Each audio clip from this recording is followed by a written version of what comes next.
Erev Tov Mevorach, B'rshut Moray Verabotai. Alors, Bezrat Hashem, on a ce soir un shiur particulier, étant donné que on est Parashat Nitzavim Vayelech, le Shabbat, la dernière parashiot qui précède Rosh Hashanah. Donc déjà, Shabbat prochain, ça sera déjà Rosh Hashanah. Donc on a parlé et des parashiot Nitzavim Vayelech, et aussi à rattacher à la fête de Rosh Hashanah et essayer de se préparer un petit peu, ne pas arriver comme ça, que le temps nous emmène vers Rosh Hashanah, mais vraiment s'amener à nous, qu'on puisse bien s'organiser, arriver avec des bonnes réflexions et des choses sur le cœur afin de remplir ce Rosh Hashanah, les Hashem. Alors tout d'abord, il va falloir qu'on essaye de chercher le rapport entre la parashat Nitzavim, Vayelech et Rosh Hashanah. Déjà, on sait que il est rapporté dans pas mal de Sfarim, dans le Sfat Emet et d'autres. Atem Nitzavim Hayom, vous vous présentez aujourd'hui, c'est quoi vous vous présentez aujourd'hui? C'est Da Rosh Hashanah. C'est Rosh Hashanah. Une phrase qui demande explication. A priori, ça sort le verset de son contexte. Et donc, on va devoir, bien sûr, comprendre le rapport avec Rosh Hashanah, mis à part la mitzvah de la Teshuvah, qui est mentionnée dans notre parasha. Alors, donc, on voit que le Shabbat qui précède Rosh Hashanah, c'est toujours la parashat Nitzavim. Et donc, on va devoir comprendre les messages de notre parasha pour Rosh Hashanah. Ainsi, je voudrais rattacher tout ça à la haftara de cette semaine, qui est la dernière haftara des haftarot de Nechama. On sait qu'après Tisha B'Av, nous avons 7 haftarot de condoléances, de Nechama, de réconfort. Et donc, la dernière haftara, ça sera la haftara de cette semaine, Sos à 6. Et donc, on va devoir comprendre le rapport. Comment ça se fait que la 7e haftara tombe avant Rosh Hashanah? Est-ce qu'il y aurait un rapport entre la Nechama du Beth Amikdash et Rosh Hashanah? Deuxième point que j'aimerais réfléchir avec vous ce soir. On va commencer d'abord, on va expliquer les sujets évoqués dans notre parasha, Parashat Nitzavim Vayelech. La Parashat Nitzavim, le chapitre 29 du Chumash Devarim. Moshe Rabbeinu a terminé d'ordonner toutes les mitzvot qu'il souhaitait enseigner au peuple juif avant d'entrer en Eretz Israël. Et donc, il se trouve ce jour-là, à la fin donc, de sa vie. Et donc, il va s'adresser une dernière fois au peuple juif, en leur disant Le'ovrecha atem nitzavim hayom kulechem lifnei Hashem Elokechem, rashechem, shivtechem, ziknechem, veshotrechem, kol ish Israël. Et dans le pasuk Yud Aleph, Le'ovrecha bivrit Hashem Elohecha uv'alato. Et donc, à l'entrée d'Eretz Israël, où Moshe Rabbeinu va quitter le peuple juif, il va les laisser entrer seuls avec Yoshua bin Nun, il va dire qu'il y a une bérite, une alliance qui doit se faire à l'entrée d'Eretz Israël. Et donc, tous les Mefarshim, les Rishonim, le Ramban, le Rachaim HaKadosh et d'autres se posent la question que dans Parashat Bechukotai, donc c'était suite au mont Sinaï, donc 40 ans auparavant, il y avait déjà là-bas une bérite, une alliance. Donc, pourquoi une nouvelle bérite va se produire 40 ans plus tard, lorsqu'ils vont s'apprêter à rentrer en Eretz Israël? Pourquoi faire 2 alliances? Quel est le but de ces 2 alliances?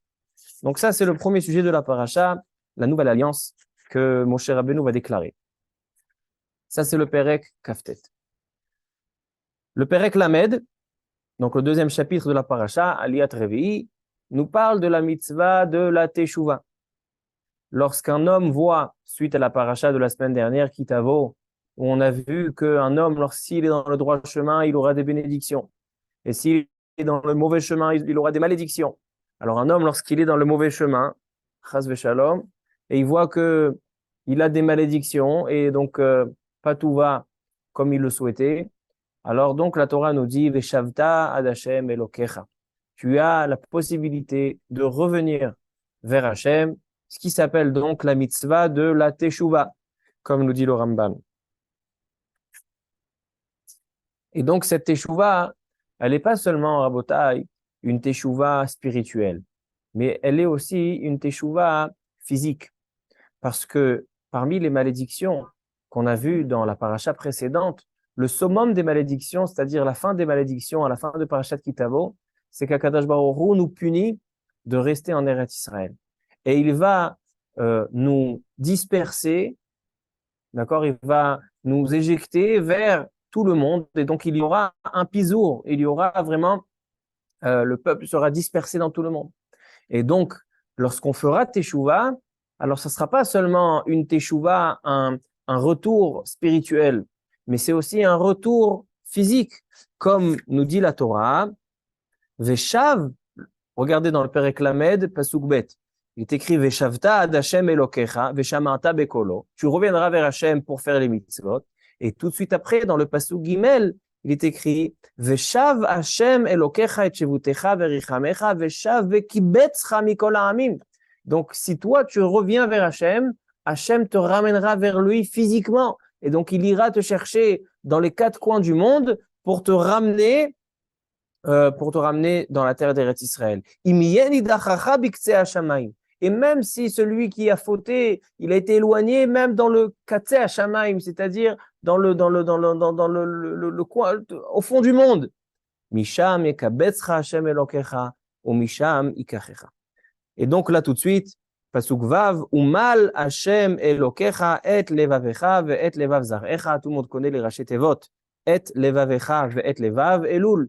C'est les Rashi Tevot de Elul. Donc pour dire que il y a une teshuva à faire et ce qui va en fait nous épargner. Donc ça c'est un ordre de Moshe Rabbeinu. On comprend un petit peu mieux le sens de la teshuva dans notre paracha.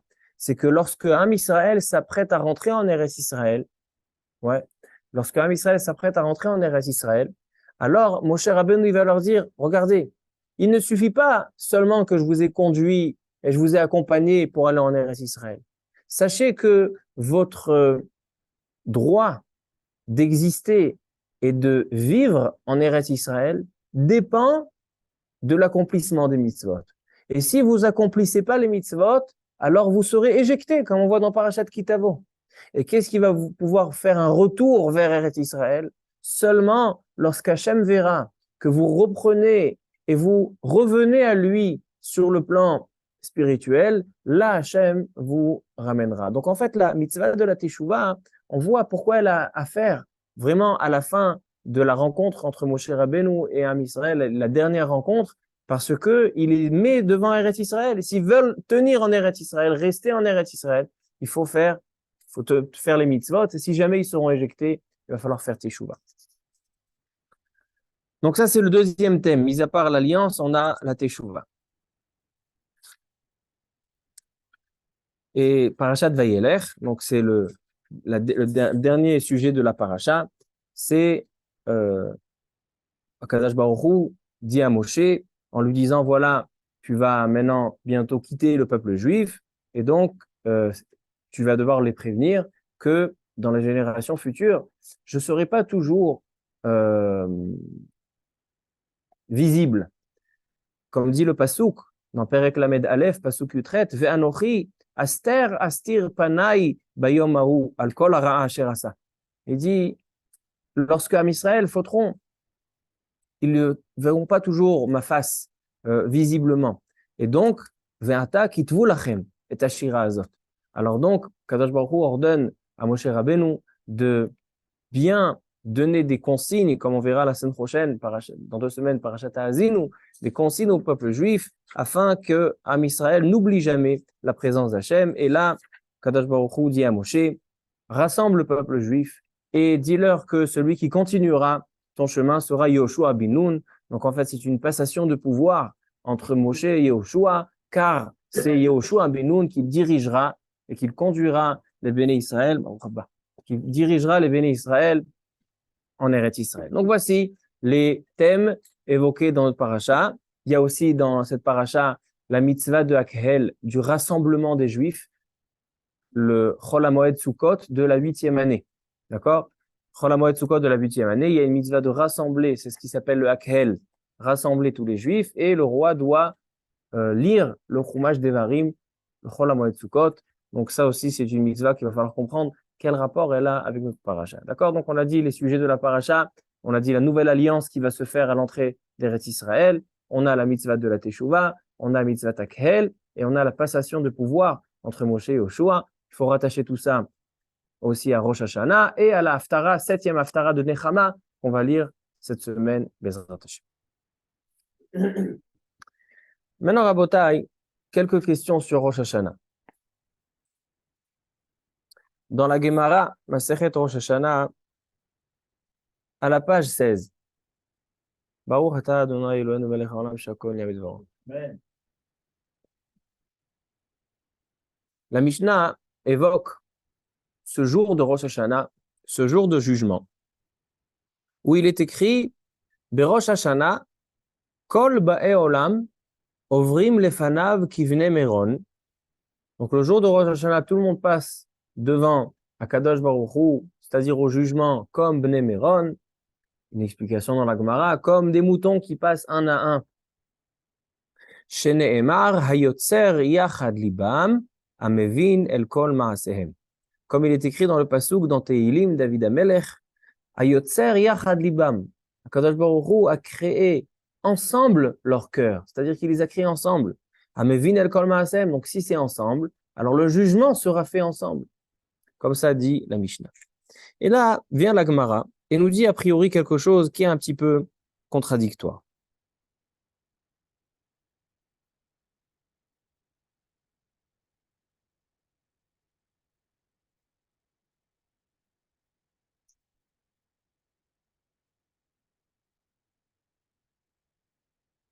La Gemara dit, qu'est-ce que c'est qu'Ibn Meron? Une explication dans la Gemara, c'est comme à Meron, où il faut monter, les passages sont difficiles, et donc il faut monter un à un. Une autre explication, que Meron, c'est comme Imraya. Imraya, c'est des moutons. On passe un à un. Mais la Gemara ajoute que c'est vrai que Rosh Hashanah, on passe devant Hachem un à un, mais le jugement se fait beskira achat. Le jugement se fait à tous en même temps.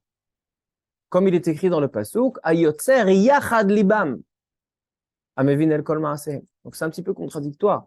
D'un côté, tu me dis que chacun passe un à un, et d'un autre côté, tu me dis que tout le monde est jugé en même temps. Ce qui paraît un petit peu contradictoire. C'est une question que je pense que chacun se demande.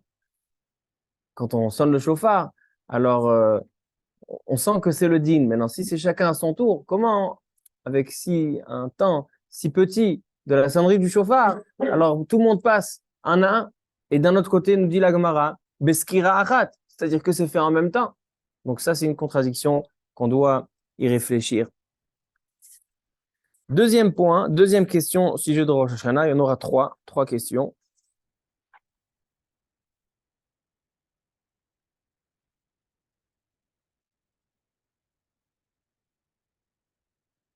Ça, c'est la Gemara dans la page 11. On était dans la page 16. Maintenant, on va dans la page 11. Qu'est-ce qui s'est passé à Rosh Hashanah? Pourquoi Rosh Hashanah a été désigné comme le jour du jugement? Certains ont voulu dire que Rosh Hashanah, c'est parce que c'est la date de la création du monde. Mais c'est pas l'avis de tout le monde. C'est une machloket Rabbi Eliezer, Rabbi Yoshua. Un dit que le monde a été créé en Tishrei et un dit que le monde a été créé en Nissan. Donc, selon celui qui dit que c'est en Nissan, qu'est-ce qui s'est passé à Rosh Hashanah? Alors, Tosfot, il dit, à la Bemachshava, top. Mais, la Gemara dit encore quelques éléments qui se sont passés à Rosh Hashanah et qu'il faut essayer de comprendre qu'est-ce qu'ils ont à voir avec le jour de Rosh Hashanah, le jour du jugement. La Gemara dit comme ça. Rosh Hashanah, page 11. Berosh Hashanah, Nifkeda Sarah, Rachel, Vechana. C'est-à-dire que le jour de Rosh Hashanah, 3 femmes qui étaient censées être stériles à tout jamais ont été annoncées. Ils ont attendu un bébé ce soir-là de Rosh Hashanah. C'est Sarah Imenu, c'est Rachel et Chana. Et c'est la raison pour laquelle, à Rosh Hashanah, quelle est la lecture de la Torah? Vachem Pakad et Sarah.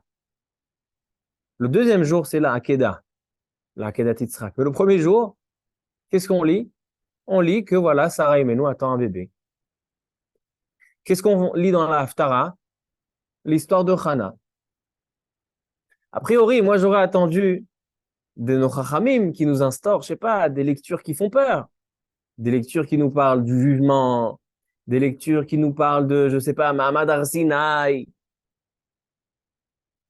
La lecture de Rosh Hashanah, en général, la lecture, elle évoque l'essence du jour. D'accord? Pessah, la lecture, elle est la sortie d'Égypte. Shvi'i shel Pessah, la lecture, elle est Kiryat Yam-Souf. Sukkot, la mitzvah de Sukkot. Et là, Rosh Hashanah, on s'attend à une lecture avec des feux d'artifice. Sarah est tombée enceinte. Ah, merci. La Haftara, Hana est tombée enceinte. Merci. Qu'est-ce que ça vient m'apprendre? Berosh Hashanah nifkedu. Deuxième élément, Berosh Hashanah yatsa Yosef mi bet ha'asurim. Yosef Hatzadik, il est sorti de sa prison en Égypte le jour de Rosh Hashanah. Ah ouais, et alors? Et alors? Qu'est-ce que ça a à voir avec Rosh Hashanah? Qu'est-ce que ça a à voir avec le jour du jugement, le jour de la royauté? Sauf. Troisième et dernière question sur Rosh Hashanah, après il va falloir répondre à tout ça. C'est dans la Gemara Rosh Hashanah, dans la page 26. D'accord? Donc rappelez-vous, on a vu 16, 11 et 26. Kol ha-shofarot, donc là-bas, le sujet, il est quelle est l'espèce de shofar, de corne, qui est permise, qui est cachère pour faire la mitzvah du shofar Rosh Hashanah. Kol ha-shofarot ksherim. Tous les shofars, toutes les cornes sont cachères. Chutz Michel Para, sauf la corne de la vache, du taureau. Pourquoi? Mipnei shehu keren, parce que c'est une corne et c'est pas un shofar. Et la Gemara dit une explication, comme tu dis bien, Rabbi Gilbert. Pourquoi on n'utilise pas la corne du taureau? Parce que en kategor naasa sanegor, étant donné que la faute du vaudor a été faite par la famille du taureau, c'était la vache, le veau. Alors donc, quelqu'un qui a été catégore, c'est-à-dire quelqu'un qui vient accuser, hein, l'accusateur ne peut pas devenir le protecteur, le défendeur. D'accord? Donc, on ne peut pas utiliser le taureau. Mais il y a une deuxième explication dans la Gemara. La Gemara a dit, tu sais pourquoi on ne peut pas utiliser la corne du taureau? Parce que la corne du taureau, elle est faite guildée. C'est quoi guildée? C'est-à-dire que contrairement à aux cornes de toutes les autres, comme le bélier, etc., que c'est une seule entité, la corne, c'est un seul morceau. Dans la vache, chez le taureau, c'est guildé. Comme des bagues. Une bague sur une autre bague, c'est-à-dire que c'est séparé. C'est pas une seule entité, ce sont des bagues. Guildé. Et donc, dit la Gemara, donc ça ne correspond pas. Et la question, se pose le Avnei Nezer, le papa du Shem Mishmuel, pose la question, qu'est-ce que ça me change? Si le shofar, il est d'une seule entité, ou le shofar, il est guildé, il est fait en bague, qu'est-ce que ça vient m'apprendre? Alors donc voici les 3 questions sur Rosh Hashanah. On a posé aussi 3 questions sur la paracha. Donc, Bezrat Hashem, maintenant, ce qui nous reste, c'est essayer de comprendre un peu tout ça.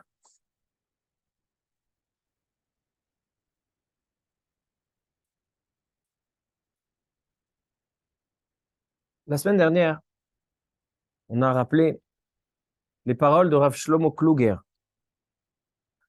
qui était un génie. Il s'appelait Shlomo pas pour rien. Et son livre sur le Shulchan Aruch, le commentaire, il a appelé Chochmat Shlomo. Il dit Rav Shlomo Kluger qu'au sujet de Rosh Hashanah, on retrouve a priori une contradiction. D'un côté, on voit que Rosh Hashanah, c'est un jour de crainte.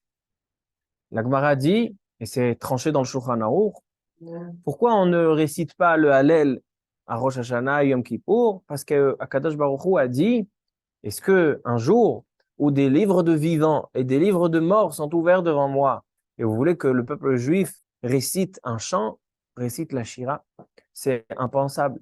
C'est-à-dire que ce jour-là, c'est vrai que c'est un jour de fête, mais c'est pas un jour d'épanouissement, un jour où la joie éclate. C'est un jour de crainte.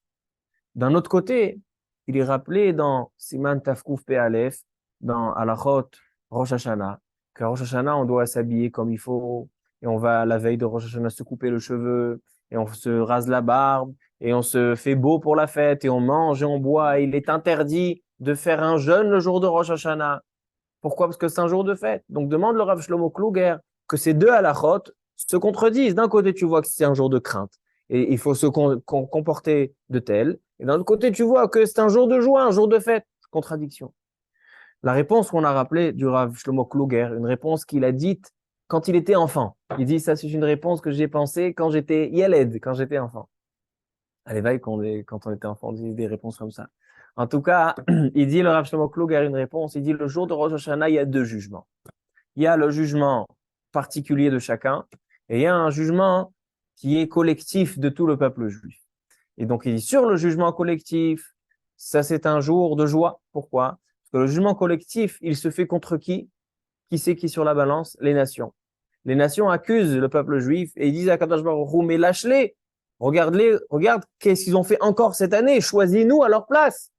Il dit ça, ils sont smouchim ou betouchim chez Asenes. On sait qu'Akadosh Baruch Hu va nous rechoisir à nouveau. Mais d'un autre côté, on a le jugement qui est particulier. C'est pour ça qu'on a ces deux caractères un petit peu contradictoires ce jour de Rosh Hashanah. D'un côté, on est tranquille sur le jugement collectif, mais d'un autre côté, on est stressé sur le jugement particulier. Maintenant, à Botaï, ça c'est la réponse de Rav Shlomo Kluger, il ajoute encore quelques éléments, mais moi je voudrais poser une question simple. Si vraiment, le jour de Rosh Hashanah, on a deux jugements, mais le premier jugement qui est le collectif, on sait on va l'avoir, alors ça en fait que ça vient diminuer la préparation, on n'a pas besoin de tout préparer. Si on sait qu'on va réussir le jugement collectif, alors pour ça, c'est pas un jour de jugement. Donc on n'a pas à avoir peur, on n'a pas à avoir à se préparer, c'est plus indigne. Si le din, il est déjà tranché d'avance, à l'avance, alors c'est pas indigne. Si on sait que Kadosh Baruch Hu, il va nous faire gagner le din, alors on n'a plus de din, c'est pas indigne. C'est comme si quelqu'un, il vient avec son copain, vient au tribunal et on sait déjà c'est qui a gagné. Ça sert à rien. Et qu'est-ce que c'est ces deux dimensions de jugement? Et un jugement particulier et un jugement collectif. C'est quoi le sens? Hein? C'est pas les mêmes peurs. Parce que le jugement collectif, j'ai peur de l'appréhension. Donc, si on doit c'est pas comme un truc particulier. Ok. Ouais. Top. Alors, à Botaï.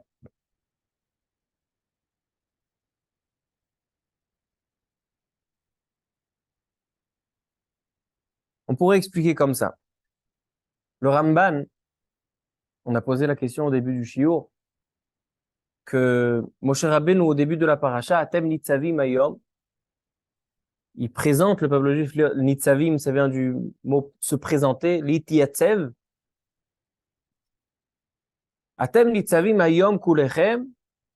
Pourquoi? Pour vous mettre une alliance. On a posé la question, il y a eu déjà une alliance au début des 40 ans, suite au mont Sinaï, au don de la Torah. Pourquoi besoin de faire une deuxième alliance maintenant? Le Ramban a déjà posé la question dans Parashat Bechukotai. Et le Ramban donne une réponse étrange. Il dit, la première bérite, première alliance, elle est pour le premier Beth Amikdash qui sera détruit. Et la deuxième bérite, elle est pour le deuxième Beth Amikdash qui sera détruit. C'est-à-dire qu'à Kadosh Baruch Hu et Am Israël, les deux s'engagent, que même suite à la destruction du premier temple et à la destruction du deuxième temple, il y a toujours cette alliance entre nous et Akadosh Baruch. Comme ça dit le Ramban. Maintenant, si on a entendu cette phrase du Ramban, a priori, ça vient un petit peu nous rattacher la parashat Nitzavim Vayelech, Rosh Hashanah, avec la Haftara. Pourquoi? Parce que la Haftara, c'est la 7e Haftara de Nechama suite à Tisha B'Av. Et on a dit que la Bérite, cette alliance de Atem Nitzavim Hayom, cette alliance-là, elle est dite sur Nitzavim Hayom. Et on a dit que le Sfat Emet, il dit que Nitzavim Hayom, c'est Rosh Hashanah. On se présente, c'est quoi se présenter aujourd'hui? C'est qu'on se présente à Rosh Hashanah. C'est-à-dire qu'il y a un lien entre la Parashat Nitzavim Vayelech Rosh Hashanah et la Haftara. Pourquoi? Parce que cette alliance, elle est faite pourquoi? Pourquoi cette deuxième alliance? parce qu'on est aujourd'hui suite à la deuxième destruction du temple. Et donc, en fait, Rosh Hashanah, il a un lien rattaché, rapproché avec la construction du troisième Beth Amikdash. Et ça, c'est ce qu'il va falloir essayer de comprendre quel est le rapport. Mais on voit qu'il y a un rapport. Alors, venons, on essaie d'expliquer. Regardons Rashi, au début de Parashat Nitzavim. On va voir deux Rashi. Le premier Rashi, c'est dans le Perek Kaftet, Pasuk Kafret. C'est à la fin de Aliyat Shlishi. La Torah nous dit, le Pasuk dit, Anistarot l'Adonai Elohenu. Vehaniglot lanu ulvanenu adolam laasot et kol divrei haTorah hazot. Traduction, les choses cachées sont pour Hachem.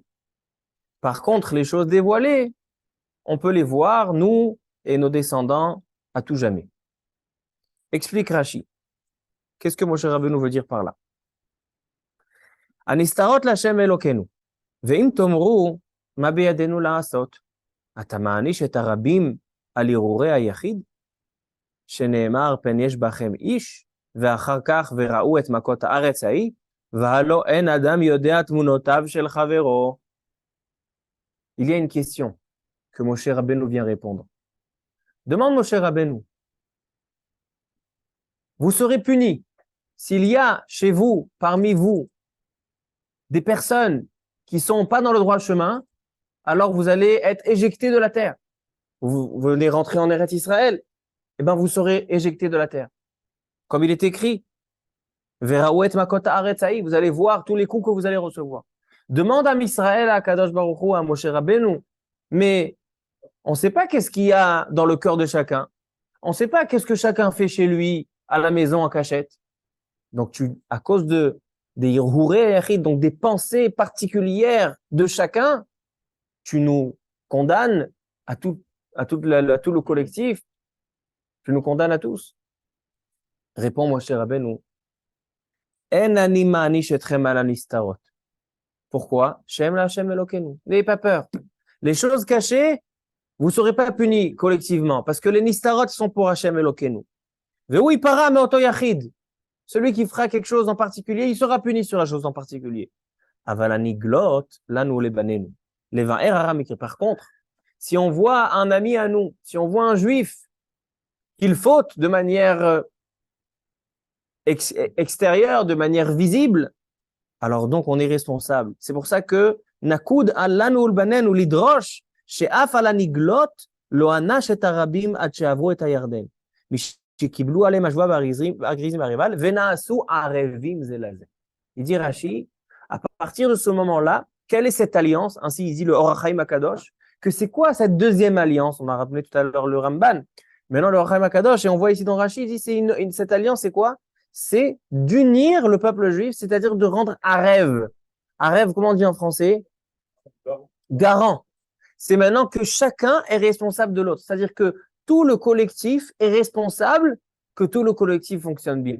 Et s'il y a un juif qui n'est pas dans le bon chemin, c'est la responsabilité des autres. Arvout, le Sfat Emet, le Imre Emet, il dit pourquoi on dit Arvout?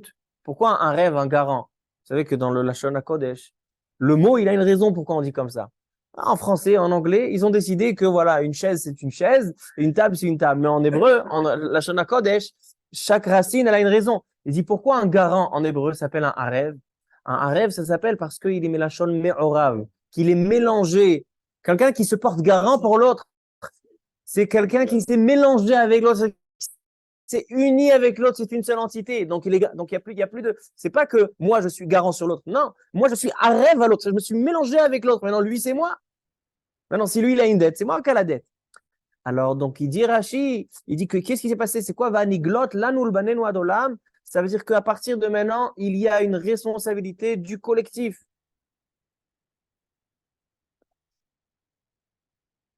Maintenant, écoutez bien, Rabotai. Maintenant qu'on a vu ce Rashi, on va pouvoir essayer de répondre à tout ce qu'on a demandé. Lorsqu'on parle de la destruction du Beth Amikdash, Et donc, en fait, la Teshuvah de Rosh Hashanah, c'est la finalité de la construction. C'est-à-dire, si on fait bien Teshuvah Rosh Hashanah, alors on verra le Beth Amikdash, parce que la 7e Haftara de Nechama, c'est le Shabbat qui précède Rosh Hashanah. On est d'accord? En quoi?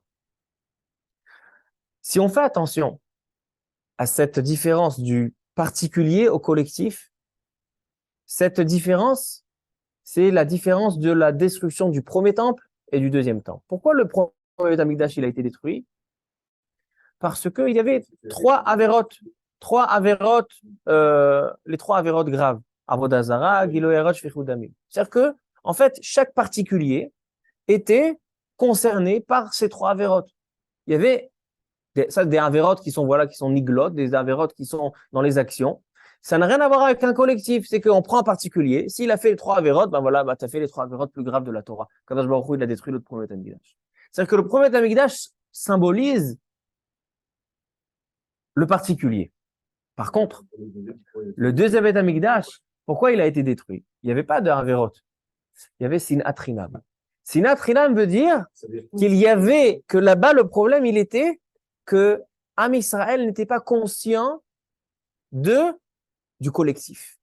Sinat Chinam veut dire lorsqu'un homme se détache de l'autre. Sinat Chinam, c'est pas forcément quand quelqu'un donne un coup de poing à son ami.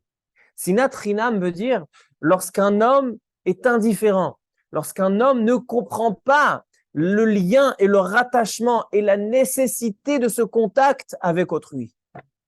Ça, c'est Sinat Chinam. Maintenant, Rabotai, faites attention. Le premier Beth Amikdash, à l'époque de Shlomo HaMelech, tout était complet. Avant la destruction, il y avait le particulier qui était complet et il y avait le collectif qui était complet. C'est pour ça qu'à l'époque du premier Beth Amikdash, il y avait des nissim dans le Beth Amikdash, des miracles. La présence divine était flagrante dans le Beth Amikdash. Par contre, dans le deuxième Beth Amikdash, les nissim, donc il n'y avait pas de miracle. La présence divine n'était pas complète. Pourquoi? Parce que, étant donné qu'Akadosh Baruch Hu et Am Israël et la Torah, c'est une entité, Israël ve'oraita ve'kucha berichu chadu. Et la deuxième Beth Amikdash, il y avait Sinat Chinam, c'est-à-dire qu'il n'y avait pas de ce lien. C'est vrai ils faisaient les mitzvot en particulier, ils étaient très bien. Mais il n'y avait pas de rattachement collectif. Donc, étant donné qu'il n'y a pas de rattachement collectif, donc Akadosh Baruch Hu aussi ne se rattache pas. Parce que, étant donné que chaque juif, il a une part d'une Neshama, une part d'Akadosh Baruch Hu, Chelek Eloka Mimal. Si le peuple est divisé, donc en fait, Akadosh Baruch Hu est divisé, il ne peut pas s'unir.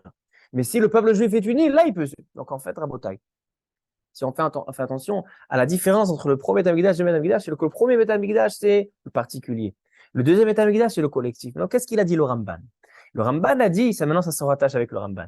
Le Ramban a dit que la brite, il y a eu deux alliances. Il y a eu au début des 40 ans dans le désert, suite à la Mont Sinaï. Là-bas, c'était une brite en rapport avec le premier Beth Amikdash. C'est quoi la brite? C'était quand on a reçu la Torah. Alors, chaque particulier est contraint à faire la Torah.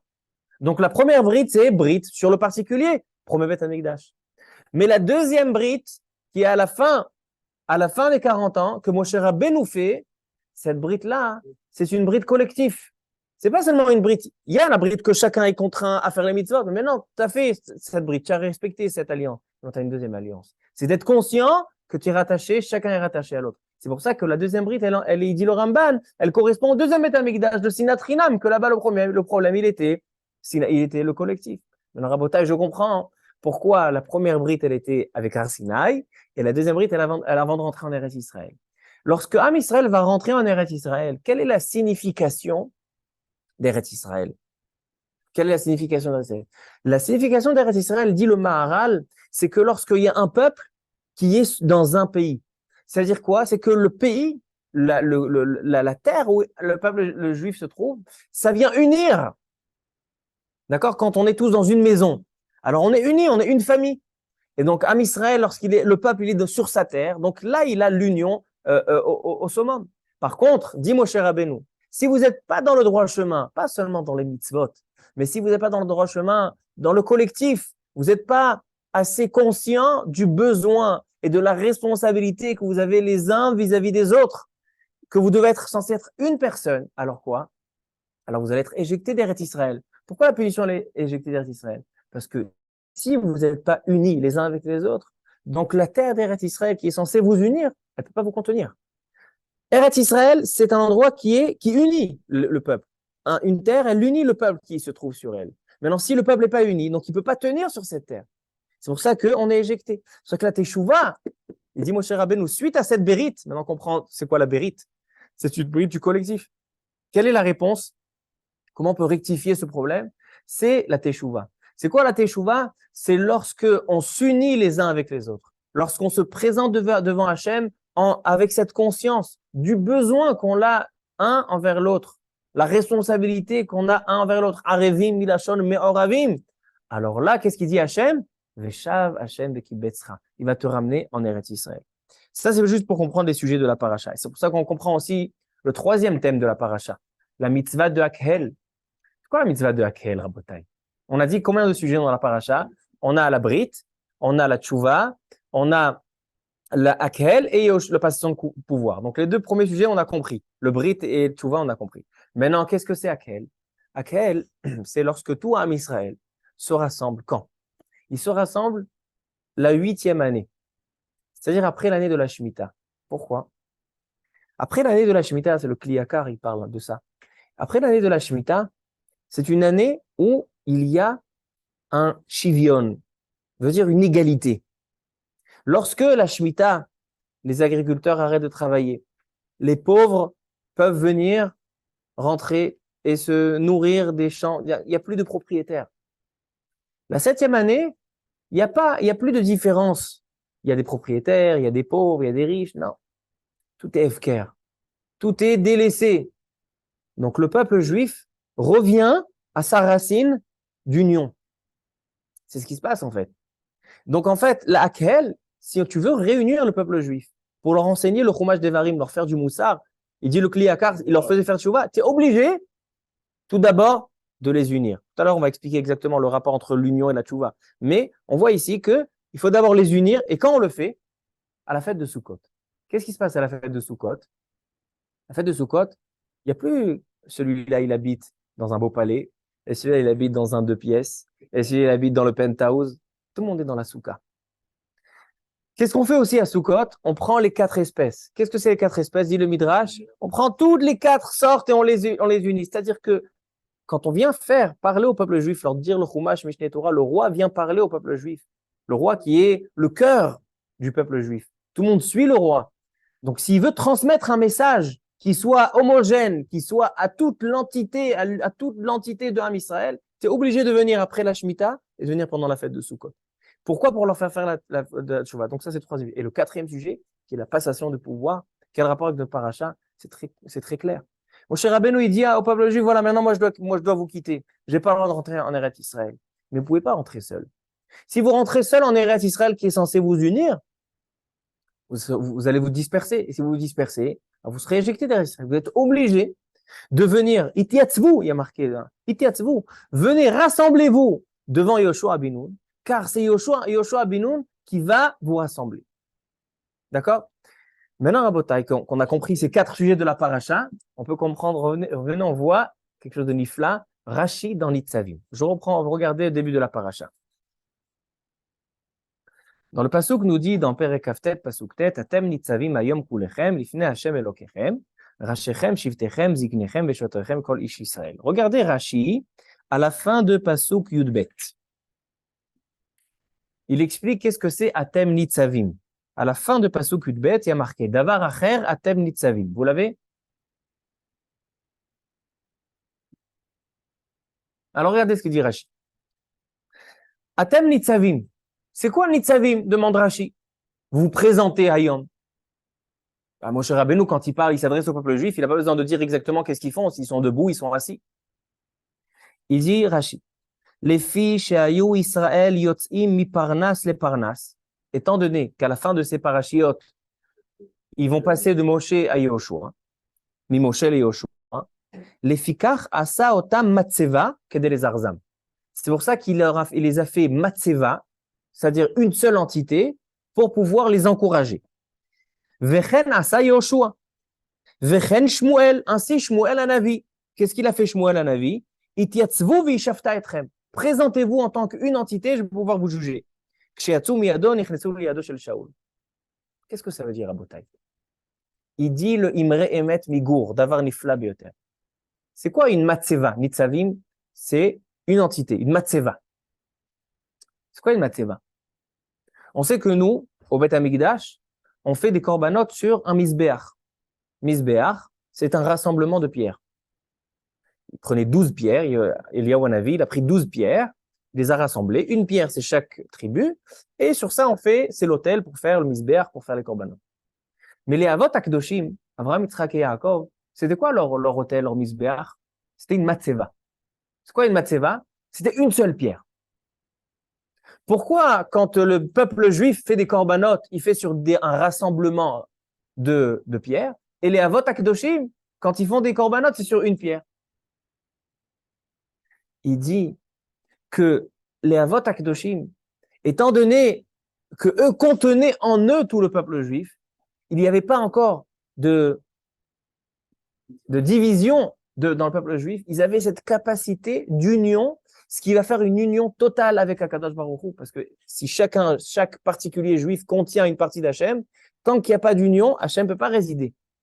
Alors donc dit Moshe Rabbeinu, Atem nitzavim ayom, nitzavim milashon matseva.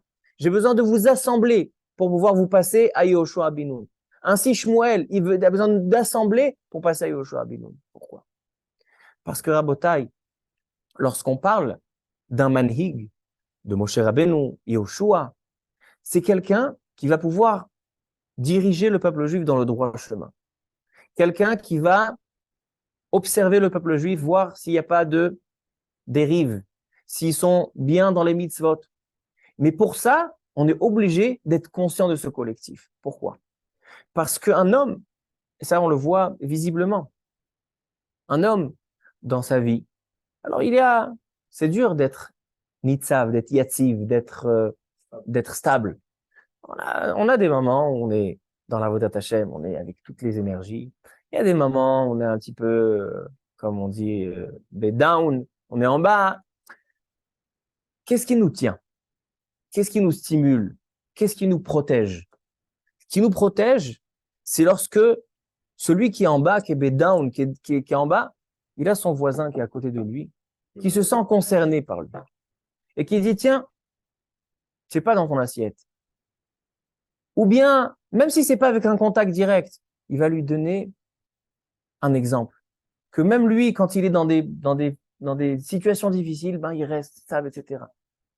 Le collectif, mis à part la Hashrat Shrina qui peut se faire seulement sur un collectif, le collectif, cette responsabilité, cette arvut milashon leit arev, c'est-à-dire se mélanger les uns avec les autres, c'est ce qui en fait pousse le peuple juif à être dans le droit chemin. Donc en fait, l'ultime tchouva, la véritable tchouva, elle est lorsqu'on s'unit un à l'autre.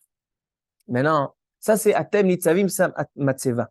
Maintenant, Rabotai, c'est pour ça qu'on comprend le rapport avec Rosh Hashanah. Atem nitzavim ayom dit le sfat emet da Rosh Hashanah. Je vous pose la question. Maintenant, on va répondre aux 3 questions sur Rosh Hashanah. Les 3 questions sur la paracha, on a répondu. Et le rapport avec la Haftara, la 7e Haftara de la Nechama, on a répondu parce que la Nechama sur le Beth Amikdash, c'est lorsqu'on va réunir. C'était Sinatrina. Maintenant, il faut comprendre les 3 questions sur Rosh Hashanah. On a posé 3 questions. On a dit tout d'abord, comment on peut être passé chacun comme des moutons, chacun un à un, et d'un autre côté, tu me dis qu'on est tous usés en même temps. Deuxièmement, on a demandé pourquoi le chauffard du taureau, il est pas sourd, étant donné qu'il est fait de bagues, une bague sur une autre. Et alors? Et troisième question, on a demandé qu'est-ce que ça me fait, la Gemara dans page 11, que Rosh Hashanah, Sarah, Rachel et Chana on a enclenché la grossesse chez eux, qui était stérile. C'est ça la lecture de Rosh Hashanah? C'est ça la Haftara de Rosh Hashanah?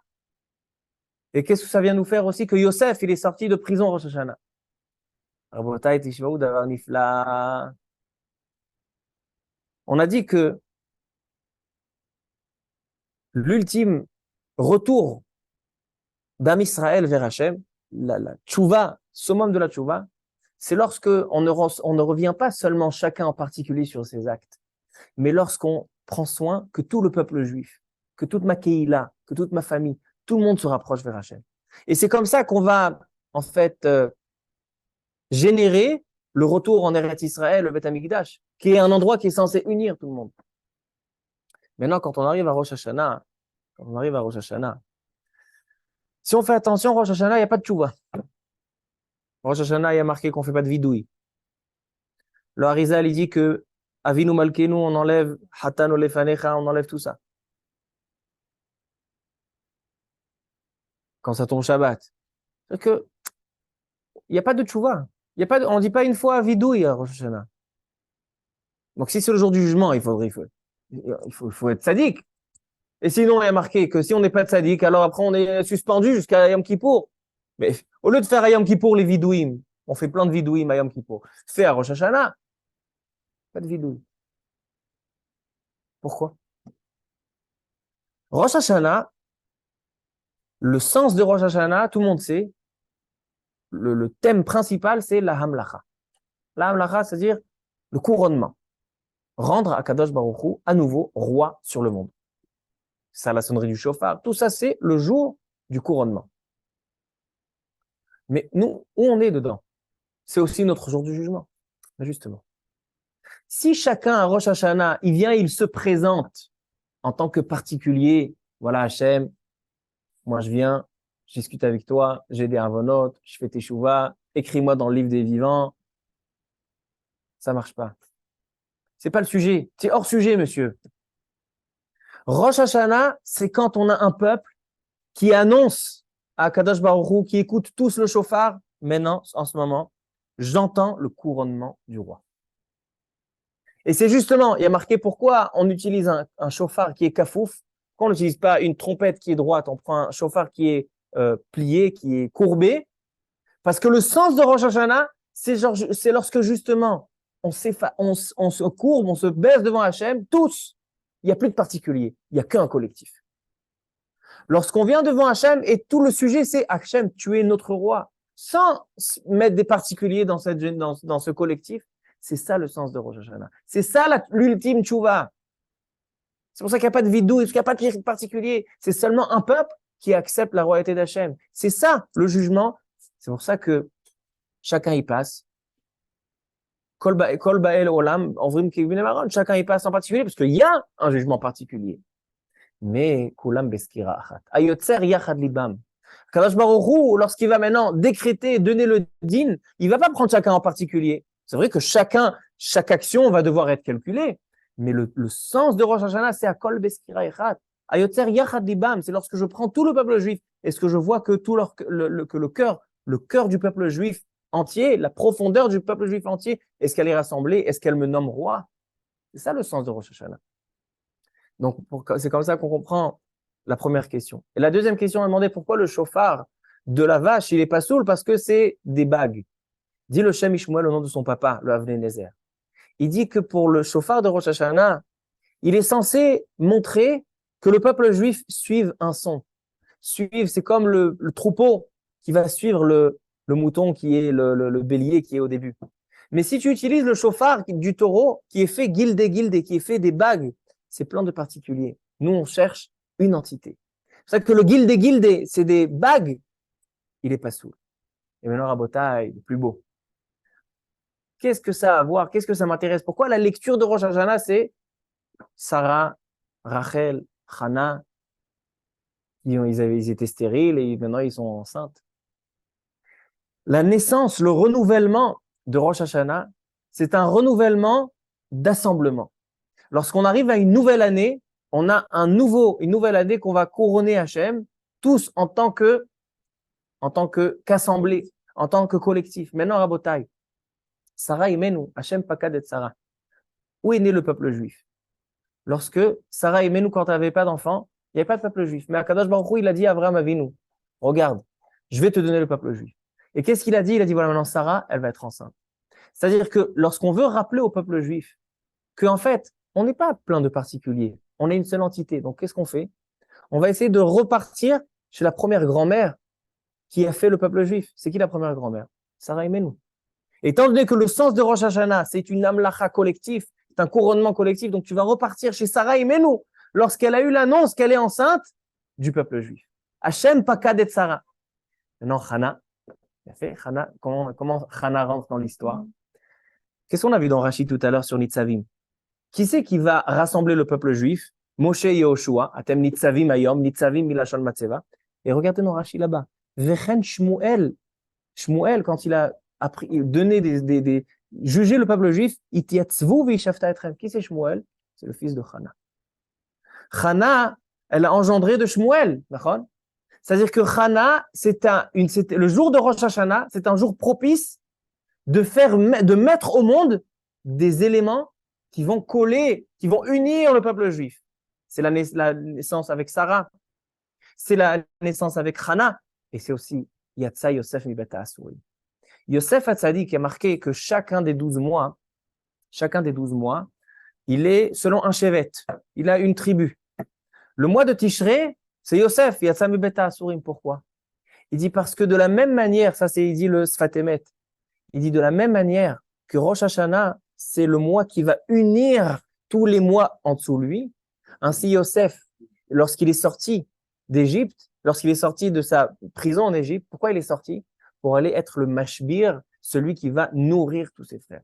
Yosef, c'était l'élément qui a uni tous ses frères autour de lui. Ça, c'est pour ça qu'on dit Bet Yosef, la maison de Yosef. Parce que Yosef, il a été mashpia. C'est le rêve qu'il a eu avec Yaakov Avinu. Il a dit Veine Hashem esh vayarer mishtachavim li. C'est-à-dire que le peuple juif a besoin de quelqu'un, des éléments qui vont les unir. C'est Yosef, c'est Shmuel, c'est Sarah Imenu. Et c'est ça le sens de Rosh Hashanah. C'est pour ça que dit la Gemara, qu'est-ce qui s'est passé à Rosh Hashanah? Ils vont te dire, c'est la création du monde. Mais tu vois que c'est une marloquette. Mais sur quoi on est d'accord? C'est que ce jour-là, il y a eu Sarah Kenifkeda, Chana, Rachel et Yosef Hatzadik qui est sorti de Beta Asurim. C'est ça le sens de Rosh Hashanah. Je pense que c'est une nouvelle réflexion sur Rosh Hashanah et c'est le thème qui en sort de cette paracha. C'est que quand on va arriver à Rosh Hashanah, alors un homme, il a des demandes particulières. Il a des avérotes, il se sent mal sur des choses qu'il a envie de rectifier. C'est pas le thème de Rosh Hashanah. C'est sûr qu'on doit faire Teshuvah, on doit arriver, Beteshuvah. Mais le thème de Rosh Hashanah, c'est lorsqu'on demande à Kadosh Baruch Hu, Hachem, on veut prendre conscience de notre nécessité aux uns les autres afin de te rendre roi sur le peuple juif. Sinon, tu es roi sur des particuliers, mais nous, on veut te rendre roi sur un peuple. Et c'est ça ce qui génère l'ultime tchouva, comme on voit dans la paracha, que si on fait tchouva, Kadosh Baruch Hu, il va te ramener, il va t'assembler, il va faire un kibbutz galouyot. Tout ça, c'est généré par ça. Donc, en fait, quand on vient, on se baisse à Rosh Hashanah, on est avec le chauffard, on baisse la tête, on vient devant Hachem, c'est tout ça pour montrer à Hachem, voilà, on se présente tous à Tem Nitzavim Ayom en tant qu'une matzeva. Une matzeva, c'est une pierre unie, c'est pas un assemblage, c'est une union. Et c'est de la prendre conscience qu'on est Arevim Zelazé, comme on dit, on voit ici, que si on prend soin des autres, de leur faire teshuvah, de se sentir concerné par eux, que si un il échoue, c'est mon échec à moi. Alors là, qu'est-ce qui va se passer? Alors là, la tchouva des tzadikim, elle va pouvoir aussi protéger tout le monde. Si on a un peuple uni, c'est comme quelqu'un, il a fauté avec la main droite. Non, si la main gauche, elle a fait tchouva. Ça protège aussi la main droite. C'est comme ça. Si on s'unit tous, là, le peuple juif, même s'il y en a un qui est encore fauteur, mais le peuple juif se renforce et lui, il est concerné par le peuple juif, alors on va passer un bon Rosh Hashanah, on va avoir des bons décrets, et bien dans ta chef, Tilanu Shana Tova, Ometuka. Baruch Adonai Le'olam, Amen.